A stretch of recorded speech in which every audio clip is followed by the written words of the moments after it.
Hi, and welcome to a brief training overview of what you can expect as a valet driver, some of the processes and procedures, as well as some do's and don'ts to complete your job satisfactorily. I just want to briefly go over some of the generic job duties that you will be expected to perform on a daily basis as a valet driver. Some of those things are survey vehicles upon arrival, checking and marking all pre-existing damage. This is before you park the car. You have to make sure you carefully navigate the vehicle to its designated parking area and operate that vehicle in a safe manner. Make sure you're able to record the parking space location accurately and any other necessary information. You have to make sure you're able to return these tickets to the cashier or dispatch, also politely greet and welcome each guest, retrieve vehicles safely and timely. Remember, we're here to deliver vehicles in a quick and efficient manner, but also safely, and then make sure that the person taking the car is the one who also parked it by checking the ticket. Last but not least, make sure you can load luggage, open doors, and ask guests if they need anything like directions. So the following are some qualifications needed to perform the job satisfactorily. You must be able to move at a fast pace while being aware of your surroundings. You must be able to drive stick shift manual transmission vehicles. This is a must.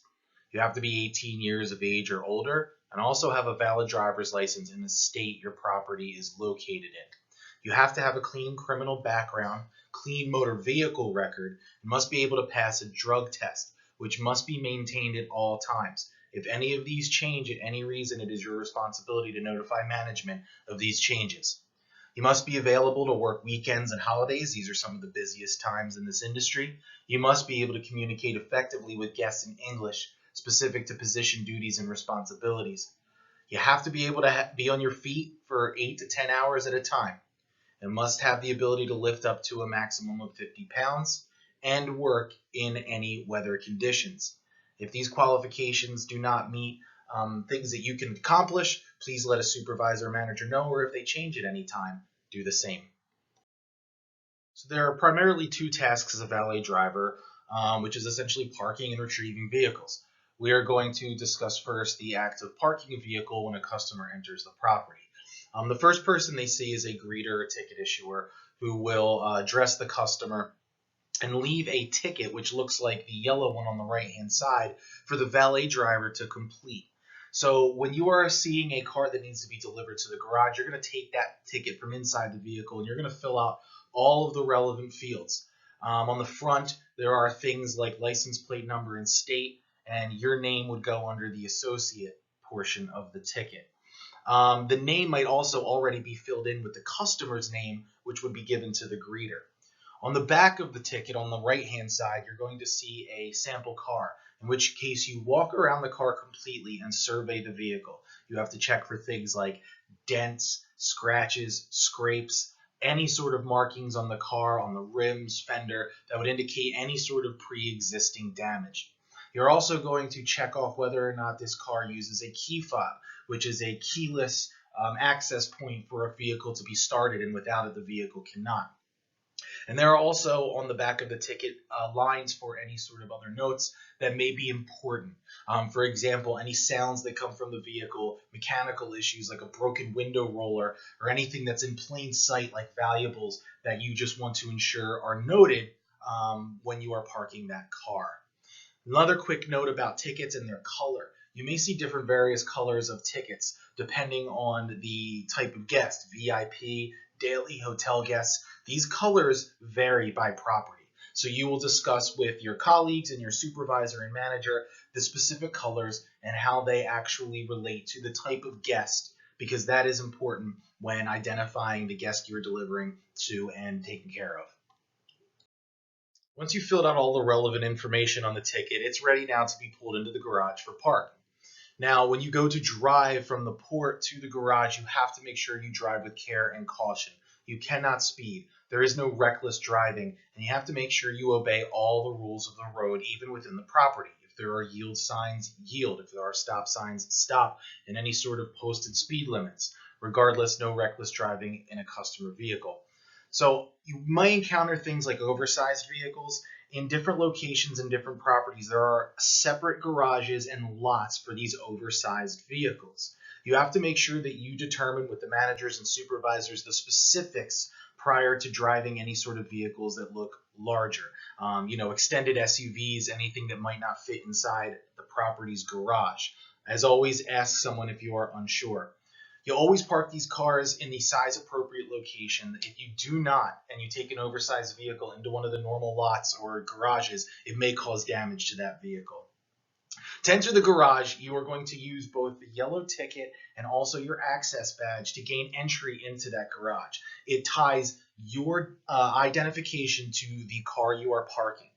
Once you are in the garage, you are going to find an available empty space, and you are going to back that vehicle into that space. When backing up, please take extra caution when parking to avoid columns or railings and other vehicles. Once you've parked the car successfully, you must mark the parking space on the ticket. On the right-hand side, it is circled in red. You are going to mark down the exact location. Please write clearly and legibly so when somebody goes to pick up that car, they know exactly where to go. If you leave the vehicle without marking the location and remember later, do not guess the location of that vehicle. Please return to the spot and for yourself see that it is located at that specific spot and write it down then. Once a car has been successfully parked, you will take the top of the valet ticket, rip it off, and leave it on the dashboard of the car. Make sure it is easily visible from the outside. Now, depending on the property location and the garage location, processes for handling keys varies. So pay attention and please ensure which process your property does and which garage does which process. So some garages and locations require the keys to be left in the car once you park it. If that is the case, you take the vehicle key or the fob and you leave it in an easily visible location, like a cup holder, seat. Don't place it on the dashboard with the ticket. Find another easily locatable spot. You then are to exit the vehicle with the doors unlocked and the driver's side window open about 6 inches or so. And the reason we do this is some cars, if they auto-lock themselves and the keys are left in the car, we can easily lock ourselves out of vehicles. The window down allows us to, if this happens, get back into the vehicle a lot easier than if it was up. Now, that is the process where if the keys are in the car. If you are at a location where the keys are to be taken with you, depending on the garage type or the location type, the process is as follows. After you park, you roll up all of the windows and exiting the vehicle with the keys, you lock the vehicle's doors. You will then attach the ticket to the vehicle keys. And some locations have an actual key tag portion of the valet ticket that you attach to those keys. So once you have that, you return your ticket, and if the location requires you to return keys, you take those things back to dispatch. You will not and cannot leave them in your pocket. Don't accidentally throw away tickets, and make sure you are safely transporting keys to ensure that you do not lose them or drop them en route to dispatch. So we've gone over the basic idea of parking a vehicle. Next, we're going to talk about pulling or delivering a vehicle if a customer requests it. So cars that are being returned to customers are called fronts. So if you hear somebody saying delivering a front, that is getting a car for the customer and bringing it up. So whenever a front is ready or a customer is requesting their car, you would scan your badge. This associates the front with you. That can be done at multiple locations depending on your property. Some have them in the dispatch area, and then sometimes if you are parking a car, you can scan for a front, so that way when you're already in the garage delivering a car, parking a car, you can also be there to deliver one as well. So once you have scanned for a front, a ticket will be printed, and the location of the car will be on that, as well as other information about the car, like the make, the color, and things like that. So once you have all that, you can locate the car in the garage and carefully drive that vehicle out. Now, before exiting the garage, you're going to end up scanning both the ticket and your access badge so that we have determined that you have delivered that vehicle. So once you have pulled up to the delivering area to give the car to the customer, you have to complete the following things. When you get out of the vehicle, you're going to retrieve the customer claim ticket or the receipt from the guest to make sure that their ticket matches the number on the ticket you have.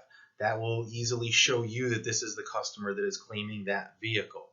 Now, if a car uses a key fob, make sure that it's in a visible location. They can't drive off without it, but it is always good practice to take the key fob and hand it to them so they can't claim that it was never given or lost somewhere. Otherwise, you would just leave the key in the ignition so long as the guest is available immediately to take it. You will leave the door open and help them with any luggage. If a bellman is present, they'll assist with the luggage, but if they're just hand carrying things of their own, assist them with putting those in their vehicles. And as always, you're going to be polite when speaking to them and use the name of the guest. It is practice to write the guest names on our tickets so that they can be used, so please do so.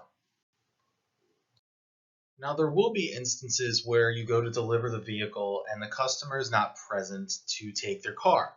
Now, there are some things that we can do to help in that. Now, if we have to go and search for the customer, say they may be waiting inside, it's raining, it's hot, whatever's going on, and you have to kind of look around the area, you have to make sure that you turn the car off, lock the doors, and take the keys with you. Do not ever leave a car running in the middle of the port. That's a liability for a stolen car. So if the guest is located, you return with them to the car and just follow the normal procedures, help them out, send them on their way, check the claim ticket, etc. So now if the customer can't be located, and you've looked around, you kind of called their name or just looked to see where they could be, and you still have not found that customer, again, don't take a lot of time. It can cause traffic, so don't spend a lot of time doing it.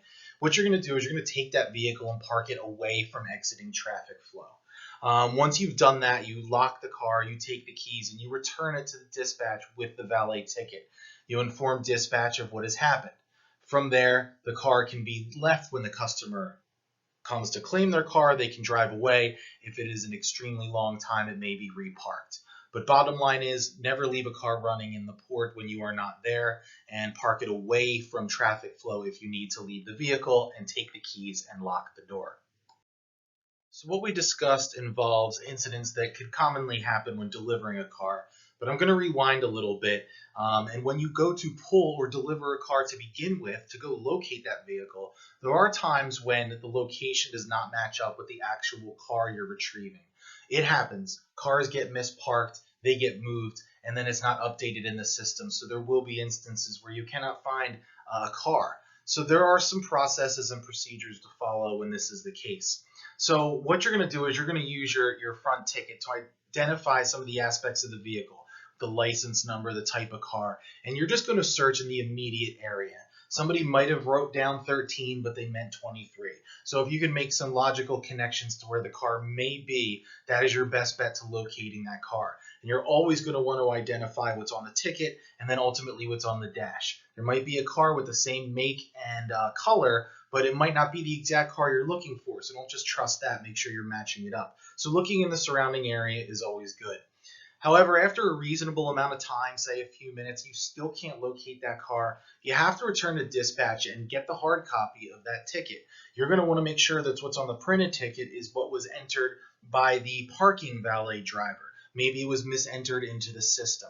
So you might want to use that hard copy in order to identify the parking spot. Maybe on the ticket it was written 13, but somebody mistyped it. You can use then that hard copy to locate the vehicle. If the hard copy and the printed ticket match up and it is truly a misparked car, we're going to make sure a supervisor knows, and we're going to, on foot, look for that vehicle. You have to make sure that you look in different areas, different floors, different locations, commonly misparked places for that vehicle. A supervisor should assist and possibly enlist other drivers to help locate that vehicle quicker. If a guest is ever complaining or wondering about their car, we tend to not use the word lost. It does not mean their car is stolen. It just means it's been misparked. So don't tell them they lost their car, just saying that it was mismarked and it's currently being retrieved. So basically, when you can't locate a car, please insist, common sense to locate it in surrounding areas, and insisting a supervisor and other types of employees help locate that vehicle. So now that we have talked about the process of parking and retrieving a vehicle, let's go over some of the do's and don'ts. These are generic overall things you should do as a valet attendant. Number one, always write legibly. Whether it is a note or on the valet ticket, please clearly write so that other people that come across it, the dispatchers, the inputters, the parkers or the pullers, they can read what you are writing. Please always be courteous. Use pleasant greetings, thank yous, using the name of the customer, smiles, pleasant exchanges. There are things in place to greet customers properly. Please make sure you are doing so. Please double check the parking space number when writing on the ticket. I just kind of discussed the practice of misparking a car. That happens 99% of the time because somebody miswrote the location number, so just double check it. When you are doing that initial damage inspection of the vehicle on the ticket, make sure every part of the car is checked and marked. That's rims, fenders, broken, cracked mirrors, windows. It's not just dents and scrapes. It's all parts of the vehicle and any damage that comes in pre-existing. And last but not least, if there is any sort of claim for damage or a customer complaint, please get a supervisor. They will be able to take care of them and properly process any sort of claim or complaint if there is one. Here are some of the don'ts when operating a vehicle as a valet driver. When entering and exiting a customer's vehicle, you should not change any of the settings or adjustments. That includes the AC or heat, radio, mirrors. Essentially, a good rule of thumb is leave everything as it is. The only thing you should do is be able to operate that car successfully and safely, not changing anything else that the customer has set or has on in the car. Now, the only exception could be a seat adjustment to properly operate that vehicle. If you are somebody in a car of somebody that's very tall and you need to move the seat up in order to press the gas and brake properly, obviously do so. But please try to return it to the original position or as close to when you exit that vehicle, okay? And obviously, if you need to adjust some of the mirrors in order to see properly and operate properly, that's fine, the rear view ones, but please, again, try to return them to as close to original as possible. And then also, just don't touch or open anything within the car. If you are looking for something, it is a lot better to just report that you can't find a key than rummage through a customer's car. So do not go through any personal items within the car. If somebody leaves a wallet or a purse out in plain view, it just stays there. Might be noted on the ticket that there was a wallet just sitting out.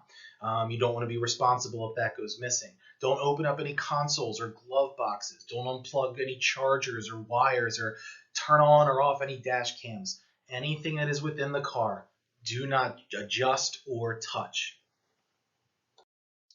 While I hope this video provides a good overview of the job responsibilities, there will be some on-the-job training that will be required over the first few days of employment.